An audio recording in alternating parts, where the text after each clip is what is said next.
Hello students. क्या हाल चाल, सब बढ़िया। चलो आज हम लोग बात करेंगे ट्रिगोनोमेट्री का, है ना। आज हम लोग समझने का प्रयास करेंगे कि ट्रिगोनोमेट्री है क्या।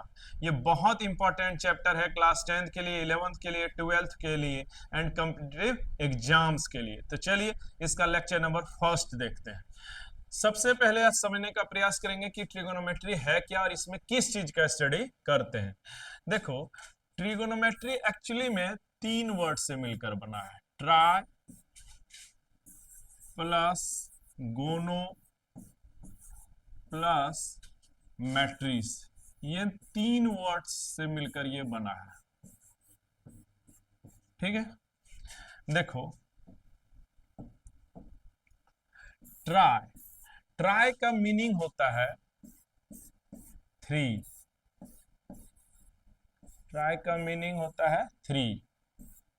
ठीक है, अच्छा, जो गोनो वर्ड्स है ना, गोनो वर्ड्स का मीनिंग होता है ना, एंगल। लेटिन का ये सब वर्ड्स होता है गोनो। और मैट्री, मैट्री इंटरेस्टिंगली एक खुद एक वर्ड से बना है जिसका वर्ड होता है मेट्रॉन। क्या होता है? मेट्रॉन। और मेट्रॉन का मीनिंग फिर निकलता है टू मेजर। टू मेजर,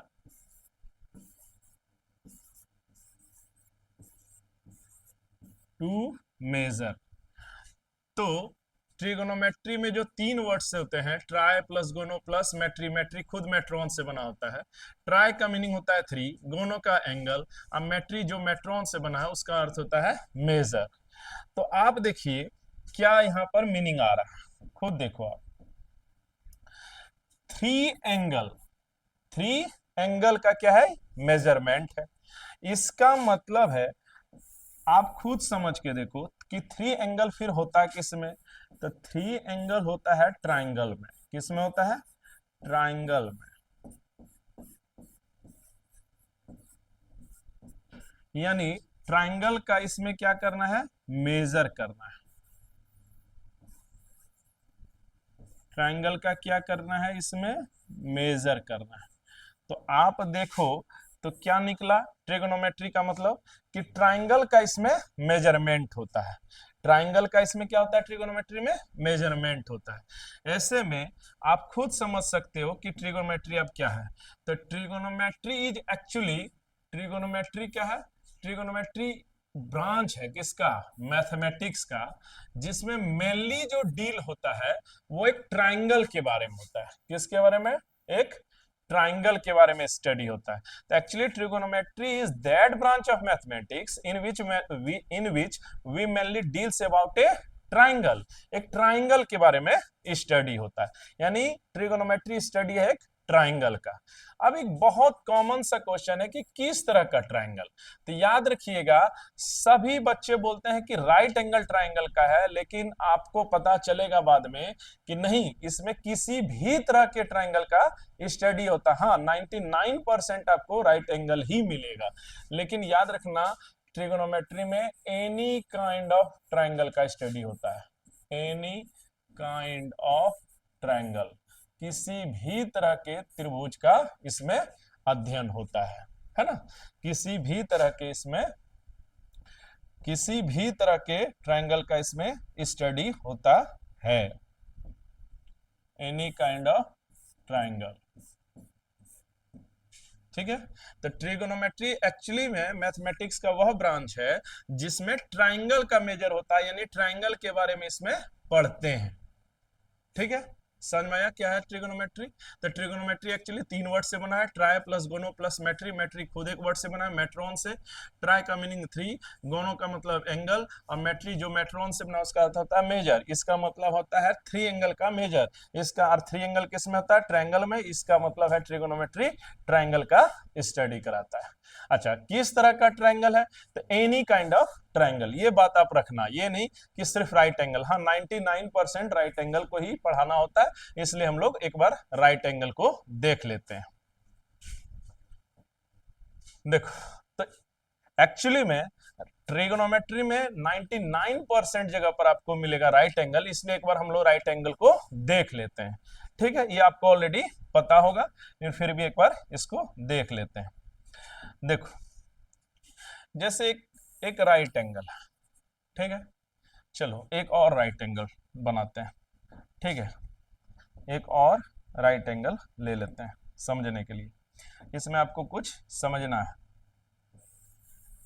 देखो, दो राइट एंगल हो गया सपोज। अब देखो, चलो इसका नाम सपोज हो गया ए, इसका नाम हो गया बी, इसका नाम सपोज हो गया सी। चलो इसका नाम हो गया पी, इसका नाम हो गया क्यू, इसका नाम है आर। दो राइट एंगल है, बी पर यहाँ राइट एंगल है, क्यू पर यहाँ राइट एंगल है। ठीक बात है। अब एक चीज देखो कि इस राइट एंगल ट्रायंगल में एबीसी में आपसे कोई पूछे कि पर हाइपोटेनस कौन सा है, तो याद रखना ये 90 है, 90 के सामने वाला ही कहलाता है हाइपोटेनस, तो this one is called hypotenuse. अच्छा, सिमिलरली Q के सामने वाला ये होता है हाइपोटेनस, तो H 90 के सामने वाला होता है। ठीक है। अच्छा, अब एक बात है कि P और B कौन है, P और B कौन है। देखो, P अमूमन बच्चे BC को बोल देते हैं B, है ना, यहां बोल देंगे QR को B, लेकिन ऐसा नहीं होता है, ये डिपेंड करता है एंगल पर। सपोज कि कोई ये एंगल ले रहा है, ठीक है, ये एंगल है ना, तो थीटा के सामने वाला जो होता है वो होता है अपोजिट एंगल या फिर परपेंडिकुलर, एंड द रेस्ट जो बच गया है ना, सिमिलरली अगर यहां पर कोई एंगल देख रहा है इस जगह पर, तो याद रखना इसके लिए अपोजिट ये हो गया, तो ये यहां पर P बनेगा। देखो, अगर ये थीटा ले रहे हैं सी जगह पर, तो ये P, अगर P के जगह पर अगर इसके लिए देखा जाए तो ये हो जाएगा P। ठीक है। अच्छा, यहाँ जो रेस्ट एक जो एंगल डेवलप हुआ है, जो रेस्ट बच गया है ना, उसको क्या बोलेंगे, इसको यहाँ पर B बोल देंगे। अच्छा, यहाँ पर जो बच गया इसको B बोल देंगे। तो इन दोनों राइट एंगल से ये पता चल रहा है कि हाइपोटेनस ऑलवेज होता है 90 के सामने वाला, चाहे कहीं भी कुछ भी हो। ठीक है, लेकिन PB फिक्स नहीं होता है, ये सामने एंगल से डिपेंड होता है। अगर एंगल यहाँ लिया जा रहा है तो सामने यहाँ पड़ रहा है, तो ये P हो जाएगा, तब ये B हो जाएगा। अगर ये थीटा ले रहे हैं तो ये P होगा, तो ये B होगा। तो इसमें क्या क्या पॉइंट्स आप समझिए। देखो, इसमें हम लोग यही जाने कि 90 के सामने वाला just opposite, this is called H, hypotenuse. और हाइपोटेनस क्या होता है, ये फिक्स होता है, कर्ण फिक्स होती है ना, एकदम कर्ण कहलाता है। अच्छा, थीटा जो एंगल ले रहे हैं उसके सामने वाला ये P कहलाता है, या अपोजिट साइड भी बोल सकते हैं आप इसको, अपोजिट, है ना, अपोजिट साइड, है ना, यही P होता है, परपेंडिकुलर। अच्छा, एक जो बच गया है ना, जो रेस्ट रह गया है ना, जो रेस्ट बच गया वो कहलाता है B, यानी बेस। ठीक है, तो आप इसको एकदम दिमाग में रखिए, है ना, इसको एकदम आपको अच्छे से दिमाग में रख लेना चाहिए, है ना, ये कॉन्सेप्ट कि 90 के सामने वाला फिक्स होता है, वो H होता है, हाइपोटेनस होता है। थीटा के सामने वाला P होता है ना, या फिर अपोजिट साइड होता है। और रेस्ट जो बच गया वो B कहलाता है। ठीक है, चाहे आप कोई भी राइट एंगल ट्राइंगल लेंगे। अच्छा, अब कुछ कुछ चीज आपको पता होगा, है ना, कि आपको ये पता होगा, है ना, कि हाइपोटेनस सबसे बड़ा साइड होता है, H is the largest side, यानी कर्ण सबसे बड़ी भुजा होती है। एक पॉइंट आप रख सकते हैं ऑब्जेक्टिव के लिए कि H is the largest side, सबसे बड़ी भुजा होती है, लार्जेस्ट साइड, यानी कर्ण सबसे बड़ी भुजा होती है। Hypotenuse is the largest side. तो ये बेसिक चीज आप याद रखिएगा, इसमें आपको बताया गया चूज हाउ टू माने choose P, B and H of A right angle triangle. H always fix होता है, हमेशा ये फिक्स होता है, हमेशा, चाहे कोई भी राइट एंगल ट्रायंगल हो, ये हमेशा फिक्स होता है। अच्छा, पी और वी फिक्स नहीं होता है, ये डिपेंड करता है एंगल पर। जिस एंगल के सामने वाला अपोजिट साइड वही पी कहलाता है, रेस्ट जो बच गया बीच बच गया। जैसे यहाँ थीटा के सामने यहाँ ए बी वाला ए पी बना, यहाँ थीटा के सामने वाला ये रहा ये पी बचा तो ये बी बना, तो ये दोनों फिक्स नहीं होता है। बोलो, ये आप बेसिक चीज समझते होंगे। अच्छा, राइट एंगल ट्रायंगल से रिलेटेड एक टॉपिक होता है Pythagoras theorem, very very important, आप उसको एक बार जरूर देख लीजिएगा, है ना। एक बार उसको देख लेना चाहिए आपको कि क्या होता है वो, है ना।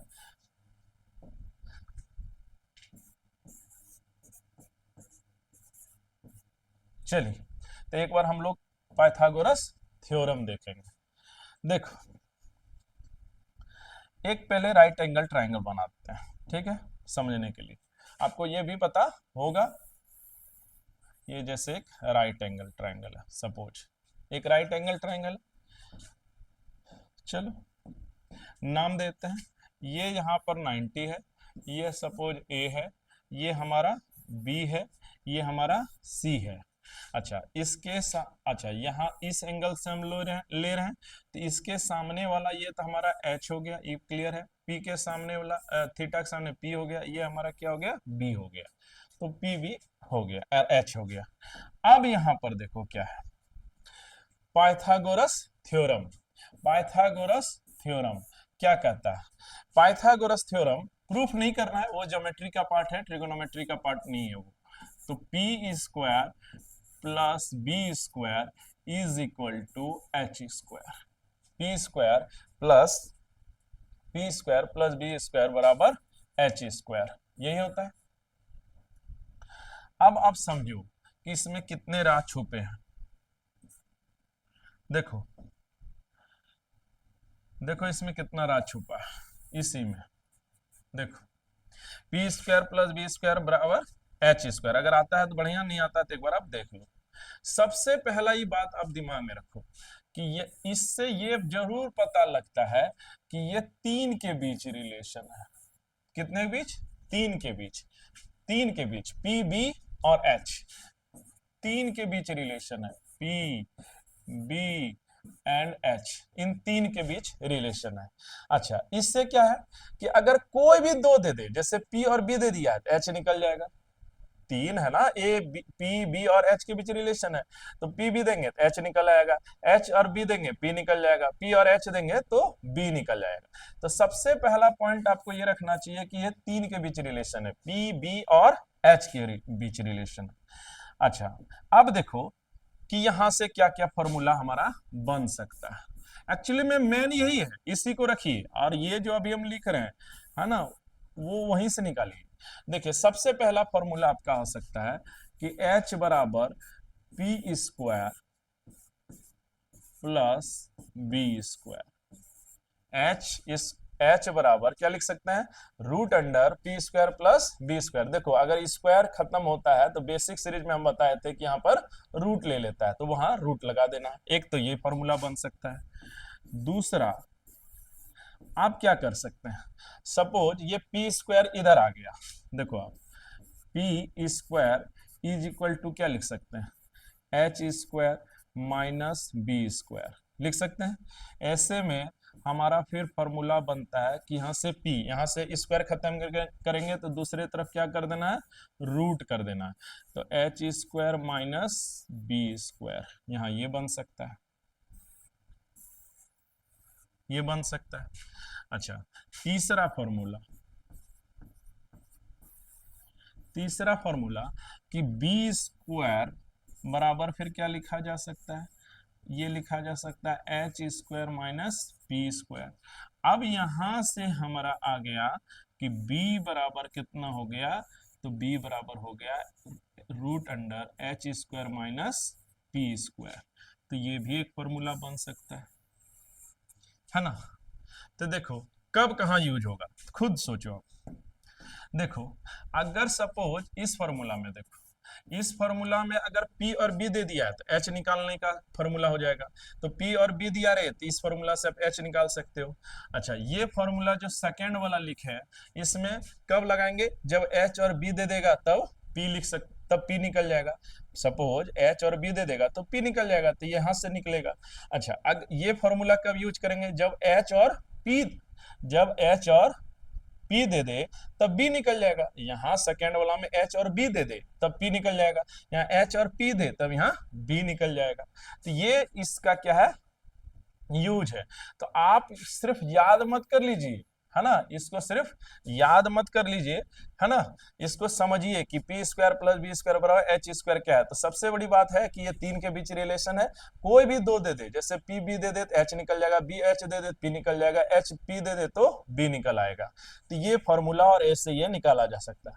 अच्छा, क्या इतना फॉर्मूला हमको याद रखना चाहिए? देखिए, अगर आप तेजी से करना चाहते हैं तो याद कर लेना चाहिए, अदरवाइज यही मेन फॉर्मूला है, इसी से सब निकालने हैं, आपको ये याद रखना चाहिए, जो उम्मीद करते हैं आपको आता है ही होगा।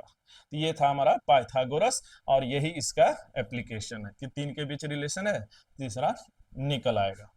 चलिए, अब हम लोग देखेंगे कि ट्रिगोनोमेट्री का क्या एप्लीकेशन है। सबसे पहले हम लोग क्या जाने, इंट्रोडक्शन जाने। इंट्रोडक्शन में पता चला ये ट्रायंगल का स्टडी है, और वो भी कौन सा, राइट एंगल ट्रायंगल का मेजर स्टडी है। तो राइट एंगल के बारे में जाने, राइट एंगल में पीबीएच चूज करना सिखाए। फिर आपको इसमें पाइथागोरस का एप्लीकेशन होता है तो वो यूज कर लिए। इस बार हम लोग जा रहे हैं, आज हमारा लास्ट इंट्रोडक्शन का टॉपिक है, दैट इज कि क्या एप्लीकेशन है, what are the applications of, है ना, Pythagoras, what are the application of trigonometry. तो ट्रिगोनोमेट्री का क्या क्या यूज है, हम लोग चलिए उसको देखते हैं। देखो, यहां पर ना कुछ टॉपिक दिया हुआ है, आप ध्यान दीजिए, यहां पर क्या है, कुछ टॉपिक ऑलरेडी दिया हुआ कि सम एप्लीकेशंस ऑफ ट्रिगोनोमेट्री, क्या एप्लीकेशन है ट्रिगोनोमेट्री। तो ये देखिए, ये सारा कंटेंट एनसीईआरटी का पिक्चर आपको दिख रहा होगा, ये एनसीईआरटी का है सारा। एनसीईआरटी बुक आप देखिएगा क्लास 10th का, तो ये तीन पिक्चर आपको शुरू में ही दिख जाएगा। तो क्या समझाना चाहे, क्या है इसका एप्लीकेशन, देखिए हम बताते हैं। इस फिगर में आप देखिएगा तो एक में क्या किया है, एक मीनार जैसे, सपोज देखो एप्लीकेशन क्या है, एक मीनार है, ये मीनार है। अब इसका हाइट करना है, जो कि डायरेक्ट मेजर पॉसिबल मान लिया जाए नहीं है। तो देखो क्या करता है ट्रिगोनोमेट्री, ट्रिगोनोमेट्री क्या कर सकता है, मान लिया जाए इसका हाइट हमको पता करना है, ठीक है, इसका हाइट पता करना है। तो देखो कैसे पता कर सकते हैं, मान लीजिए इसका हाइट डायरेक्ट नहीं मेजर किया जा सकता है, तो हम क्या करेंगे, इस मीनार के यहाँ बेस से कुछ हाइट पर चले जाएंगे। अच्छा, ये बेस तो आराम से इसको आप मेजर कर सकते हैं, है ना, ये तो मेजर आराम से हो सकता है कि आप यहाँ बेस से कितना दूरी पर है, यहाँ कर लिया। अच्छा, अब यहाँ से इसका एंगल देख लिया जाता है कितना बनाया है ना, एक डिवाइस होता है सेक्सोमीटर, उसके थ्रू एंगल यहाँ पर जो डेवलप हो रहा है उसको मेजर कर सकते हैं। तो ये एंगल मान लीजिए हम किसी डिवाइस से पता कर लिया, ठीक है। तो अब देखो आप, थीटा पता चल गया मान लो किसी डिवाइस से, बी आराम से मेजर कर सकते हैं।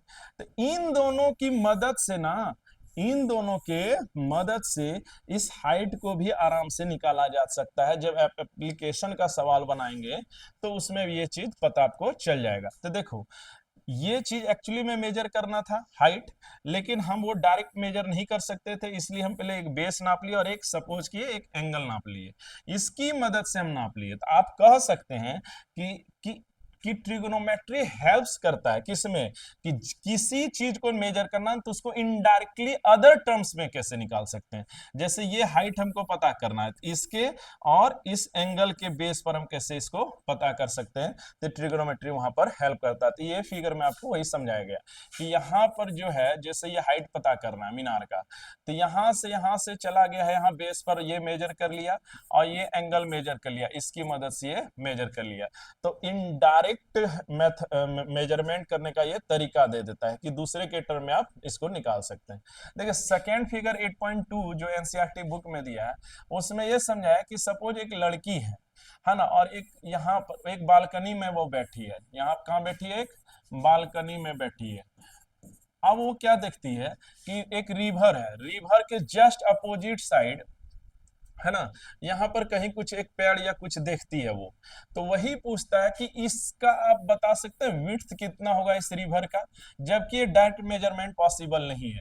तो इन सब जगहों पर ही ट्रिगोनोमेट्री यूज होता है कि जहां पर आप डायरेक्ट मेजरमेंट नहीं कर सकते हैं, वहां इनडायरेक्टली केसेस को मेजर कर लिया जाता है। यही यूज कराता है हमारा ट्रिगोनोमेट्री। देखिए एग्जांपल नंबर 8.3 में भी सेम है कि दो बेलून है, सपोज ए पोजीशन पर और बी पोजीशन पर, दोनों स्ट्रेटली है, ठीक है।